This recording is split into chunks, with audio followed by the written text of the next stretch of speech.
Hello friends, તો અમે જઈ રહ્યા છીએ સોનાપુરી મેલડીમાના દર્શન કરવા માટે. તો જે બી ના જઈ શક્યું હોય તો ઘરે બેઠા બેઠા દર્શન કરી શકે છે. તો અમે જઈ રહ્યા છીએ મેલડીમાના દર્શન કરવા માટે. તો ચલો.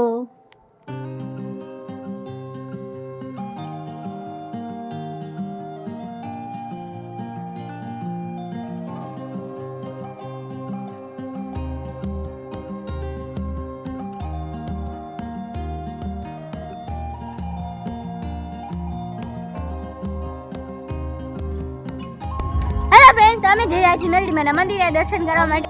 તો અમે તો ઓલરેડી નીકળી જ રહ્યા છીએ. તો અમે દીપકને પૂછી લીધું તમારે આવવું છે, તો એમને એમ કીધું તો આપણે મળીએ ત્યાં. તો ચલો, આપણે જઈ રહ્યા છીએ. Bye bye.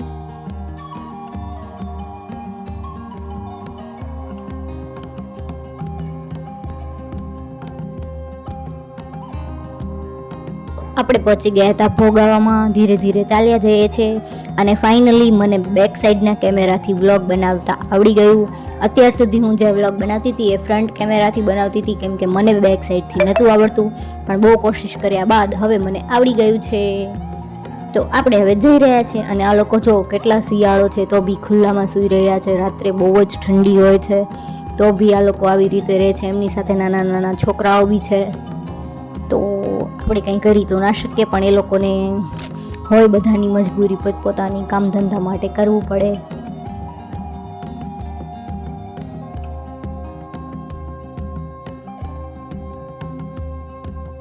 તો હું ને પ્રિયાંશભાઈ શાંતિથી ચાલ્યા જાય છે વાતો કરતા કરતા.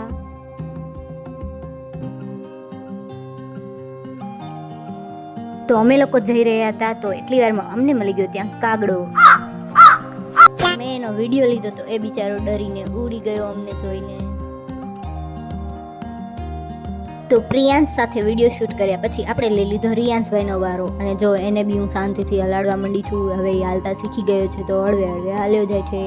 સરસ મજાના બૂટ પહેરાવી દીધા છે એટલે મારા રિયાંશભાઈ આવી ગયા મોજમાં.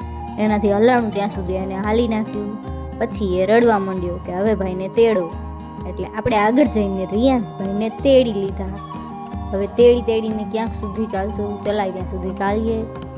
તો ફેમિલી સાથે છે એટલે એ તો પ્રોબ્લેમ છે નહીં, કેમ કે વારાફરતી બધા તેડ્યા કરે છે એટલે આપણે પહોંચી જઈશું. તો આપણે પહોંચી ગયા રિવરફ્રન્ટ પર અને કેવો સરસ મજાનો સૂર્યાસ્ત થઈ રહ્યો છે. તો આપણે એનો બી વ્લોગ લઈ લીધો, કેમ કે સરસ મજાનો વ્યૂ આવી રહ્યો હતો. તો એનો બી વિડીયો ક્લિક કરી લીધો. પછી હું ને રિયાંશભાઈ નીકળી ગયા આગળ. અને રિયાંશને તેડીને હું થાકી ગઈ છું. અને આ બધા એમના માલ્યા આવે છે, કોઈ લેતું નથી ગુગાને. ફાઇનલી અને આપણે પહોંચવાયા અને આ સામે છે અમારું ઘર જો. અને હવે આપણે સોનાપુરી પહોંચી ગયા છીએ. તો દીપક લોકો બી આવી ગયા છે બાઇક લઈને. હવે આપણે અંદર જઈને દર્શન કરી લઈએ.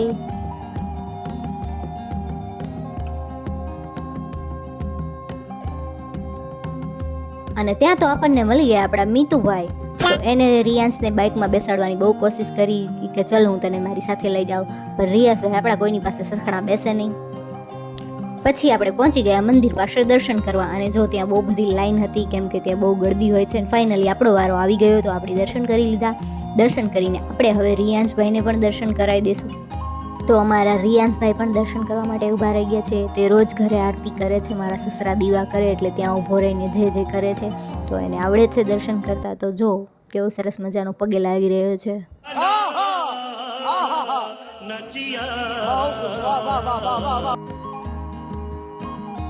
પછી આપણે આવી ગયા જોગણીમાં અને મહાકાળીમાના દર્શન કરવા માટે. તો જો ત્યાં બી મારો પ્રિયાંશ શીખવી રહ્યો છે કે આવી રીતે દર્શન કર.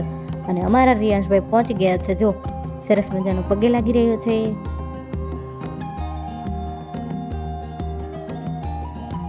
તો આ છે સુરેન્દ્રનગરનું સોનાપુરી શમશાનવાળા મેલડીમાનું મંદિર. અને પછી આપણે સાસુમા સાથે બી થોડો વિડીયો લઈ લીધો. મેં કીધું રિયાંશને તેડી લો.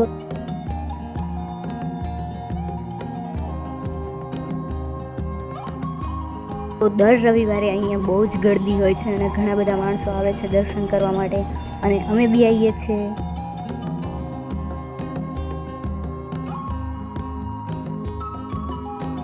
તો હવે આપણે નીકળી ગયા બહાર. તો અમે જઈ રહ્યા છીએ ઘરે. અમે ઘરે જવા નીકળ્યા. તો હવે અમારે દીપક આવી ગયા છે હોન્ડા લઈને. લોકો જઈ રહ્યા છે બાઇક લઈને. અમે બધા ચાલીને. જો રિયાંશભાઈ બેસી ગયા છે સરસ મજાના બાઇકમાં. રીયુ રીયુ એ રીયુ એ રીયુ અમે જાય છે હાલી નહીં. હેલો જય ટાટા બાય બાય. અને ઘરે જતાં જતાં અમારે પડી ગઈ હતી સાંજ. તો ચલો મળીએ આપણે બીજા વિડીયોમાં. તો બાય બાય બધાને. વિડીયો સારો હોય તો ચેનલને લાઈક કરો, શેર કરો અને સબસ્ક્રાઈબ કરો. Bye bye friend.